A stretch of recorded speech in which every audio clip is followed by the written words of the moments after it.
శుక్లాంబరధరం విష్ణుం శశివర్ణం చతుర్భుజం ప్రసన్నవదనం ధ్యాయేత్ సర్వవిఘ్నోపశాంతయే అగజాన పద్మార్కం గజాన మహార్నిశం అనేకదంతం భక్తానాం ఏకదంతముపాస్మహే. ఓం గం గణపతే నమః. ఓం శ్రీ గురుభ్యో నమః. ఓం శ్రీ మాత్రే నమః.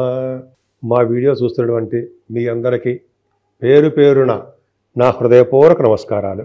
మనం ఇప్పుడు 1 ఆగస్టు నుండి 31 ఆగస్టు వరకు కూడా మనం ఈ రాశి ఫలాలు తెలుసుకోబోతున్నాం. అందుకంటే ముందర నా పేరు CMA వాడరేవు ఆదినారాయణరావు శర్మ.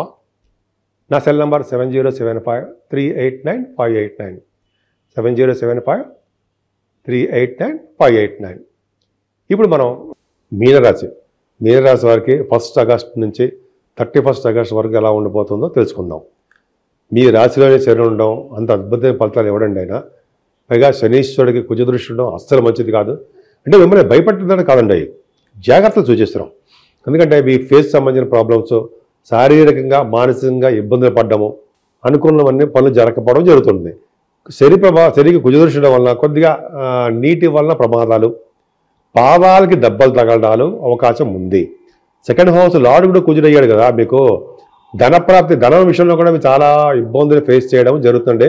కొన్ని సందర్భాల్లో మీకు డబ్బులు రావడం కష్టం అయిపోతూ ఉంటుంది. కుటుంబంలో కూడా మనస్పర్ధలు, చికాకులు, కోపాలు, ఆవేశాలు ఇవన్నీ ఉంటే కొంచెం జాగ్రత్తగా ఉండండి. కానీ మీకు గురుడు ఉన్నాడు చూసారా, ఆయన మిమ్మల్ని వదులుతాడా? మీరు లగ్నాధిపతి గురుడు చతుర్థ భావంలో ఉంటే తుక్కు రాకుండా బ్రహ్మాండంగా నీకు నేను ఉన్నాను అని చేసి మీ తల్లిగారికి ఆరోగ్యంగా ఉంచడము, ధనప్రాప్తి కలిగేది చేయడము, అంతేకాకుండా మీకు ప్రతి విషయంలోనూ అంటే సన్మానాలు జరగడము, వాహనాల వల్ల సంతోషాలు కలగడము, అధికారుల యొక్క అనుగ్రహం కలగడము చతుర్థ భావంలో గురుడు. అలాగే అన్న పానీయాలకు లోటు లేకుండా బ్రహ్మాండంగా ఉండడము, ఆభరణ సౌఖ్యము, సద్గుణ సంపన్నులుగా ఉండడము.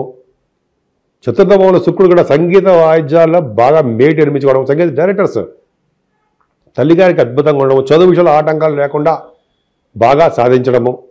అలాగే రైతులు కూడా ఇటువంటి వర్షాలు ఉన్నా సరే వాళ్ళకి చక్కటి పంటల్లో లాభాలు రావడానికి ఎక్కువ అవకాశం బ్రహ్మాండంగా ఉన్నాయి, డౌట్ లేదు. కానీ రవి బుధులు బాగా పంచమస్థానం చాలా బాగున్నారండి. రవి బుధులు బాగున్నారంటే డాక్టర్స్ మీరు ఏదైనా ఎడ్యుకేషన్ చేస్తూ ఉండుంటే, ఎడ్యుకేషన్లో MBBS అంటారు కదా, వాటిలో మీరు సక్సెస్ అవుతారు.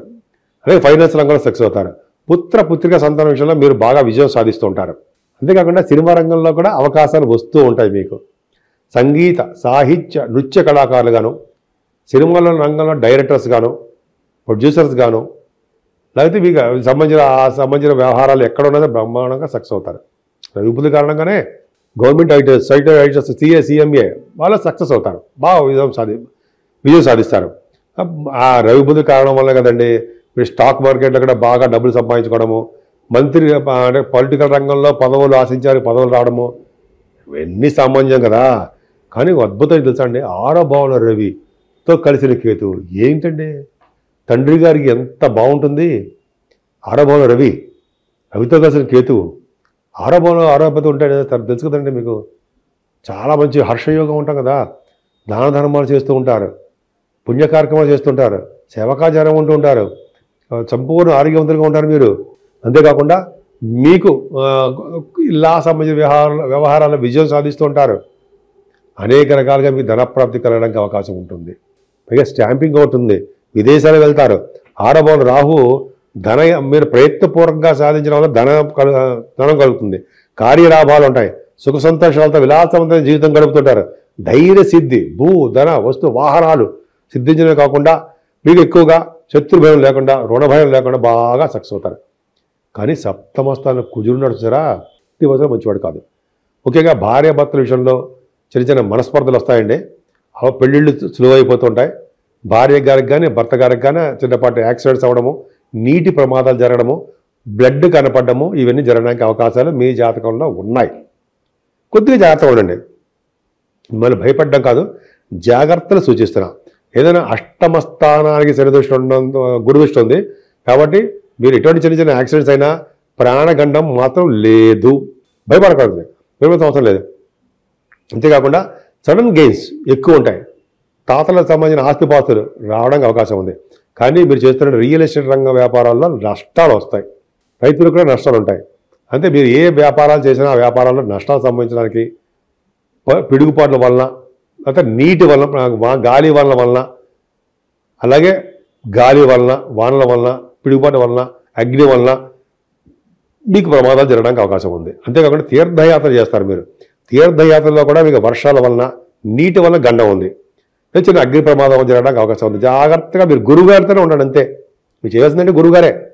ఆయన గురుగారు ఉన్నారంటే ఆయన దైవం సంబుద్ధుడు కాబట్టి ఆయన వాళ్ళకే ప్రమాదాలు జరగవు, దగ్గరగా వచ్చి వెళ్ళిపోతుంటాయి. గురుగారి యొక్క సంరక్షణ ఉంటే ఏ ప్రాబ్లమ్స్ ఉండవు.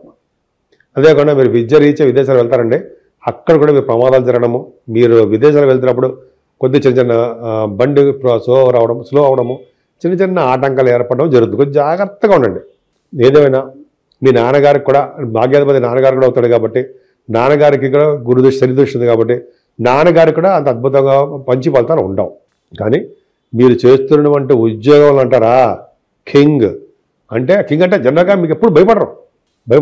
ముఖ్యంగా మీరు చేస్తున్న ఉద్యోగాల్లో రియల్ ఎస్టేట్ అవ్వని, సాఫ్ట్వేర్ అవనివ్వండి, బ్యాంకింగ్ రంగంలో కానీ, విద్యా సంస్థలో కానీ మీరు బాగా రాణిస్తారనడంలో ఏమాత్రం సందేహం లేదు.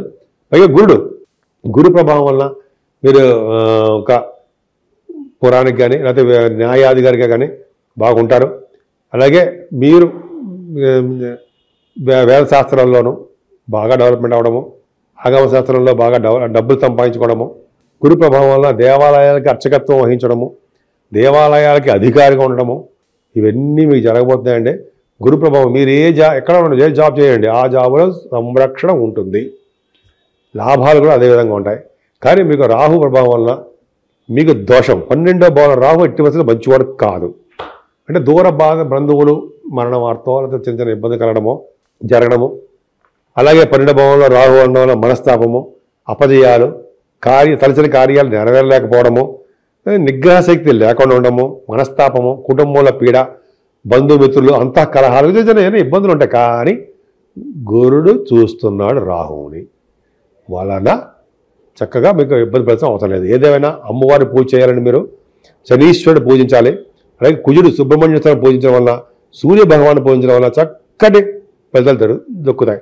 అంతేకాకుండా శ్రావణ మాసం అనేది మనకి ఈ నెలలో కూడా చాలా అద్భుతమైన మాసం అనేది. ముఖ్యంగా అమ్మవారిని లక్ష్మీ అమ్మవారిని పూజించడం ఒకటి చేయడం, పైగా 8వ తారీఖు శ్రావణ శుక్రవారం అమ్మ బాబాయ్ చాలా పవర్. తర్వాత 9వ తారీఖుని మనకి పౌర్ణమి, శ్రావణ మాస పౌర్ణమి, జంఝాల పౌర్ణమి, రాఖీ పౌర్ణమి. అమ్మ బాబాయ్ చాలా చాలా పవర్ఫుల్ కదండి. ఆ రోజు అందరూ కూడా ఆనందోత్సవాలు బ్రహ్మాండంగా ఉంటాం కదా, చాలా పవర్ఫుల్గా ఉంటాం. అంతేకాకుండా 27ని మనకి భాద్రపద మాసంలో వినాయక చవితి వస్తుందండి. అక్కడి నుంచి ఇంకా వెనక్కి తిరిగి చూసుకుంటే పండుగలు వస్తూనే ఉంటాయి. సో మీరు మీనరాశి వారు భగవంతుని సన్నిధానంలో ఉండండి, దగ్గరగా ఉండండి, విష్ణుమూర్తిని అమ్మవారిని పూజించండి. అంతేకాకుండా మీరు శివాభిషేకాలు అనేది అస్సలు వదలకండి. అది చేసుకోవడం వల్ల సర్వసుఖాలు దక్కుతాయి. మనం పరిహారాల గురించి చెప్పుకుందాం. చిన్నపాటి పరిహారాలు చెప్పుకుందాం. ఏదేమైనా 12 రాశుల వారికి అంటే మేషరాశి నుంచి మీనరాశి వారి వరకు కూడా 12 రాశి వారికి శని కుజుల వలన దోషాలు చాలా ఉన్నాయి. ఈ కారణం వలన జల ప్రమాదాలు, అగ్ని వలన ప్రమాదాలు, పిడుగు వలన ప్రమాదాలు అలా సంభవించడానికి అవకాశం ఉంది చెప్తున్నాను అంతే. దీనివల్ల ఏంటి, మనం జాగ్రత్త పడడం కోసం చెప్తున్నా. మనం ఇలా తప్పించుకోవాలి. ఏం లేదండి, సుబ్రహ్మణ్యేశ్వర స్వామి ఫస్ట్ ఆయన ఆరాధించాలి. సుబ్రహ్మణ్య స్వామిని వల్లి దేవసేన సరే సుబ్రహ్మణ్యేశ్వర స్వామికి ఆయనకి ఆవు పాలతోనూ, తేనెతోనూ, విభూతి, గంధం సమర్పించిన వాళ్ళకి బంధాల నుంచి విముక్తి కలిగి వాళ్ళకి బ్రహ్మాండ లోకాలకు వెళ్తారని, మంచి పుణ్యపడడం అని చెప్తూ ఉంటాం. అదొక ఫస్ట్ పాయింట్. అలాగే శనీశ్వరుడి యొక్క దోషాలు పోగొట్టుకోవాలండి. మీకు వీలుంటే మందపల్లి వెళ్ళి శనీశ్వర దేవాలయాలు సందర్శించండి. శనీశ్వరుడికి తైలాభిషేకం చేసుకోండి, తైలాభిషేకం. అలాగే ఆంజనేయ స్వామివారిని ఎట్టి పరిస్థితుల్లో వదలకూడదు. ఆంజనేయం మహావీరం అది ఉంది కదా, బ్రహ్మ విష్ణువాత్మకం. ఆ స్వామివారిని ఏ స్తోత్రంతో పూజించినా సరే శని వల్ల వచ్చే దోషాలు పరిహారం అవుతాయి. శనివారం నియమాలు పెట్టుకోండి, మీకు నియమాల ప్రకారం చేసుకోండి. 11 ప్రదక్షిణాలు ఆంజనేయ వారికి చేయాల్సిందే. దీపం పెట్టుకోండి స్వామివారికి. తమలపాకులతోటి పూజ చేయడము, వడమాలు సమర్పించడం, వస్త్రాలు సమర్పించడం చేయాలి ఆంజనేయ స్వామివారికి.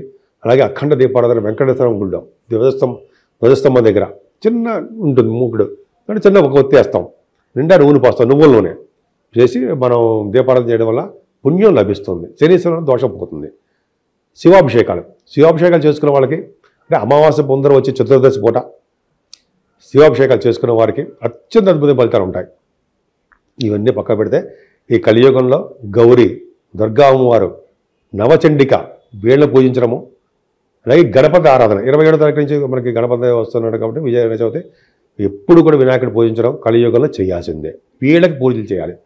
సో ఈ ఆగస్టులో మొత్తం కూడా మనకి అమ్మవారి యొక్క ప్రభావం ఉంది కాబట్టి లక్ష్మీ అమ్మవారు స్థిరలక్ష్మిగా మన ఇంట్లో ఉండాలంటే ఫస్ట్ చేయవలసింది కలువ పువ్వులతోటి మారేడు దళాలతోటి అమ్మవారిని పూజించిన వారికి స్థిరలక్ష్మి ఇంట్లో ఉంటుందని శాస్త్రం.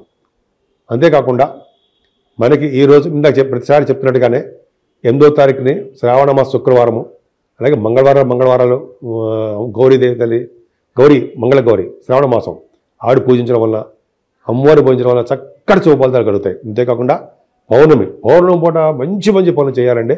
దానాలు, అన్నదానం, వస్త్రదానము, అలాగే అన్ని గోదానము అంటే కదా, మంచినీళ్ళ దానము, భూదానం, భూములు దానం చేసిన వాళ్ళకి వాళ్ళు ముందు తరాల వాళ్ళు, వెనకాల తరాల వాళ్ళు బ్రహ్మాండమైన లోకాలు ఉంటారట. ఒకసారి చెప్పుకుందాం ఒకసారి. సో ఈ విధంగా చేయడం వల్ల సర్వదోషాలు పోతాయి.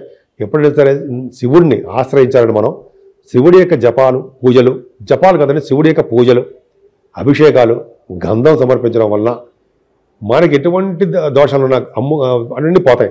గౌరీదేవిని, శివుణ్ణి పూజించిన వారికి గ్రహాల వల్ల వచ్చే దోషాలు పరిహారం అయ్యి వీటన్నిటినీ సింపుల్గా పోతాయి.